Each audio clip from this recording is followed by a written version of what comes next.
Hello friends, this is Tuesday evening. Daddy water melon வாயின் வந்திருந்தார். அதை கட் பண்ணி சாப்பிட்டுருந்தோம். வீட்டுக்கு பெரியம்மா மாமாலாம் வந்திருந்தாங்க. அவங்களுக்காக சப்பாத்தி அப்புறம் உருளைக்கிழங்கு செஞ்சுருந்தோம். ஸ்வேதா சப்பாத்தி போட்டு எடுத்துட்டா நான் தேய்ச்சி கொடுத்துட்டேன். அப்புறம் அம்மா பார்த்திங்கன்னா வடையும் செஞ்சுட்டு இருந்தாங்க. எல்லாருமே சாப்பிட்டு முடிச்சுட்டாங்க. சாப்பிட்டு முடிச்சதுக்கப்புறம் பார்த்திங்கன்னா ஸ்வேதா எல்லாருக்கும் காஃபி போட்டுட்டு இருந்தா.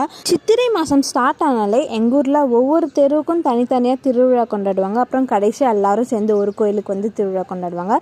இன்றைக்கி நாங்கள் பழைய வீட்டில் இருந்தோம்.